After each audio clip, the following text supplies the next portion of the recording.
You're listening to The Voluntary Life, where you can hear ideas for finding freedom in an unfree world.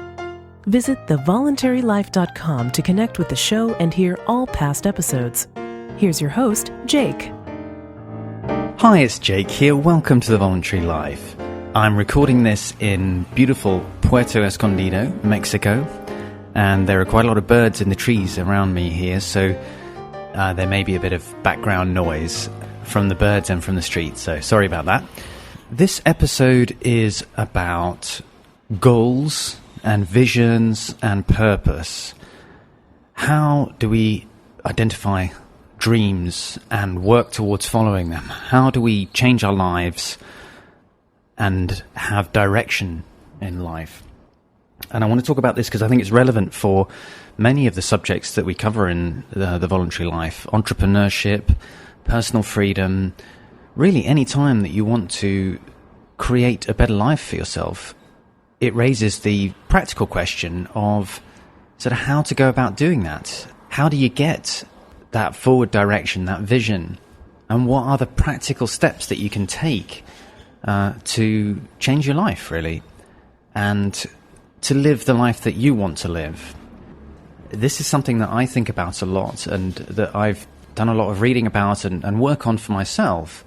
So I'd like to share with you some of the most useful methods that I've found for capturing these goals and visions and purpose, and for being able to actually act on them and follow your dreams. So that's what I'm going to talk about today. The perspective that I have found most helpful for this is the perspective from the book Getting Things Done by David Allen. I'm a huge fan of the Getting Things Done, or GTD, approach to personal productivity and to kind of managing your mind, really. And so I highly recommend that you have a look at that book. I've also done a podcast in the entrepreneurship series about GTD, and you might want to have a look at that first, or you might want to have a listen to that first. I'll put a link to it in the show notes. But in that podcast, I kind of give the outline of the Getting Things Done approach, and I talk about how it's helpful to get things out of your head and manage all of your commitments in actions and projects, next actions, projects, and so forth. What I'm going to talk about today is an approach to the kind of higher level goal setting, visioning, and purpose that comes from the Getting Things Done approach. And I'll talk about it in my own words. But in the book, it's described as the horizons of focus. And David Allen talks about how you can think about your life in different horizons of focus. And he provides some different suggestions for each of these horizons of focus. And I'm going to sort of talk through them, in particular focusing on the higher horizons, the sort of more forward-thinking, future-oriented ones. So the lowest horizon of focus is really the level of day-to-day actions. And this is really about your to-do list, things that you need to do. Phone this guy, buy that ticket, book that appointment, these types of things that you have on to-do lists. I won't talk so much about that because that stuff is really vital to get a handle on and can be very overwhelming if you don't have a handle on it. But I'm not going to really talk much more about actions today, because that's more about where you're at now as opposed to visioning in the future. The next level up from that is the level of projects. So the concept here is that whenever you have these actions, that you've got to phone someone or buy something or do something specific, those actions should all really have a clear project that they belong to. In other words, whenever you have a goal that encompasses doing more than one thing, you've effectively got a project. And again, at the project level, there are lots and lots of useful things that you can do to identify and clearly define your goals and use mind maps and what's called natural project planning. And project planning is a subject really all of its own. But again, I'm not going to focus on that so much today, because that is still more at the level of where you're at now. The horizon of focus above projects is what David Allen calls your areas of responsibility. And this is a way of thinking about, if you have a specific project, which might be to upgrade your website to a new platform or something. That specific project sits within an area of responsibility, and that area of responsibility, it's helpful to define it. And so, for example, if it's a work-oriented one, then you might have a project to upgrade your website, but the area of responsibility is maybe something called marketing. And that is a kind of broader way of thinking about what it is that you're doing with your life. And the idea there is to identify all your areas of responsibility, both professional and personal.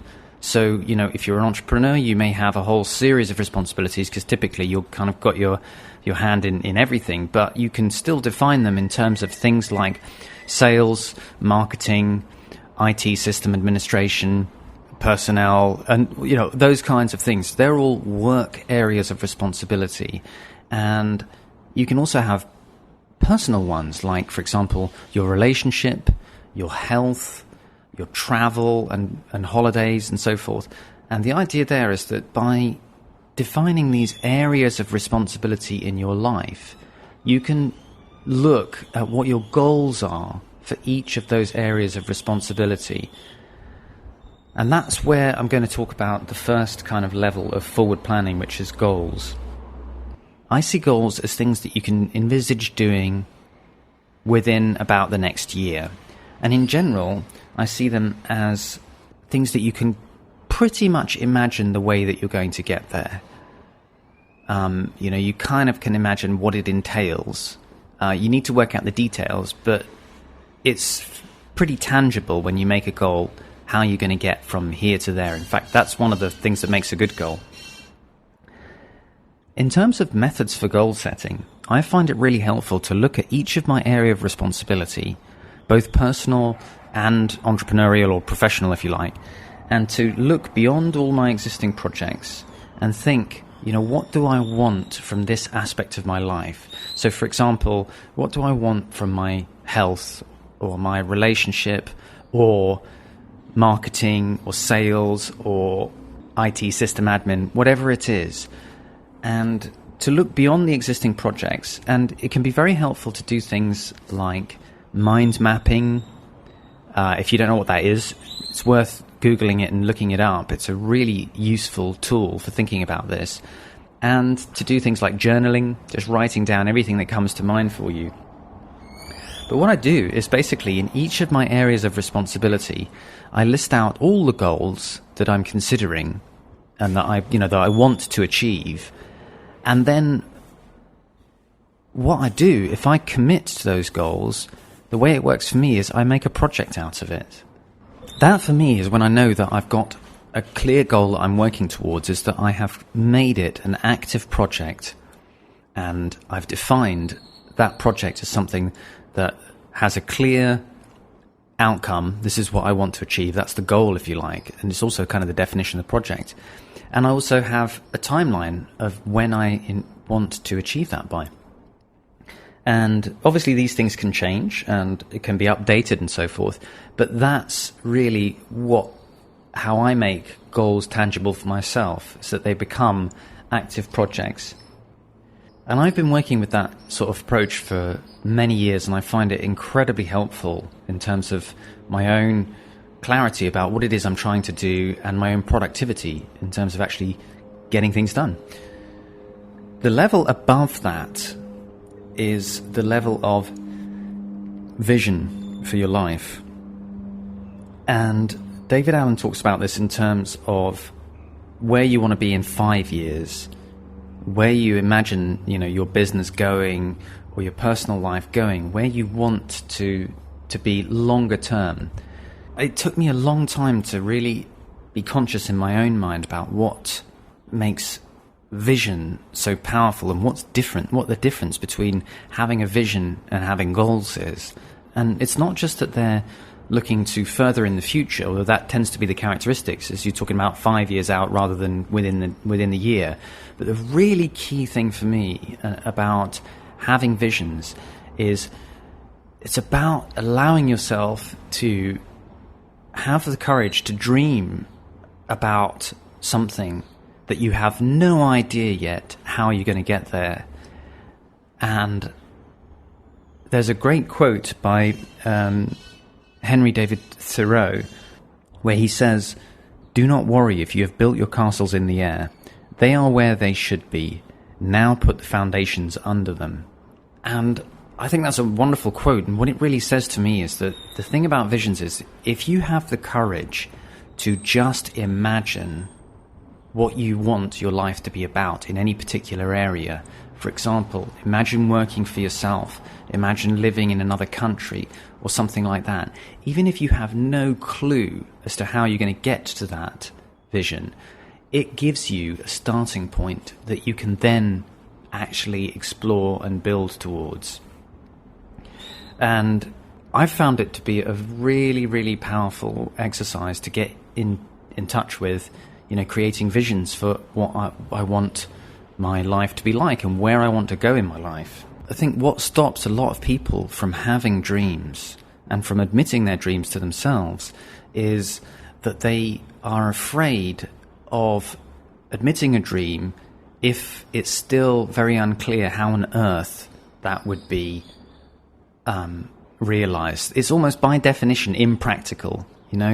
If you think about owning your own business, but you've got no clue how you would ever get to that point, then it can feel to some people like a very naive or unthought through thing to have as a vision. But that's actually the point, is to have visions that are beyond what you currently are really clear about how to do. So you're by definition, you're pushing yourself beyond your boundaries because you're coming up with a vision before you know how to get there.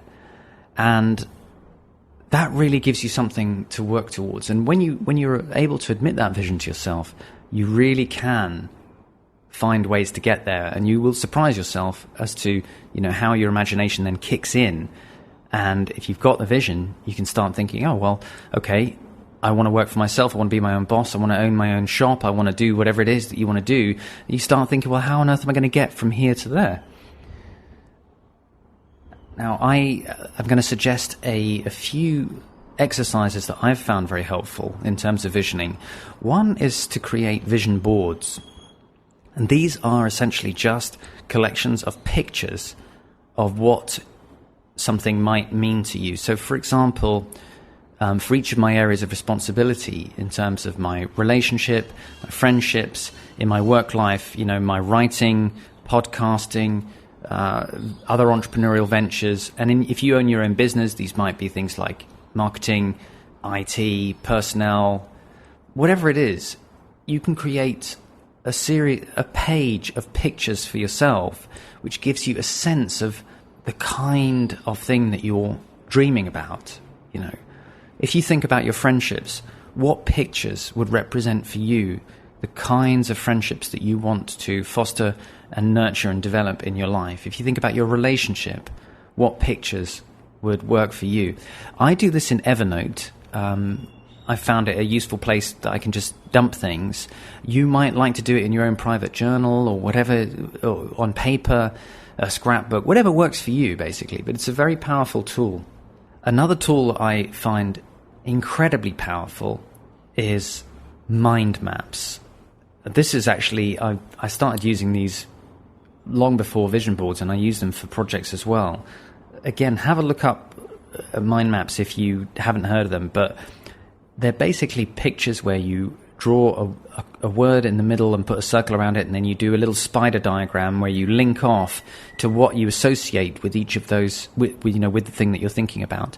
So, for example, if you're thinking about your vision for your home, for where you want to live, you might put home in the middle, and then you might link off to that and start thinking about the type of place that you want to live, the location, the kind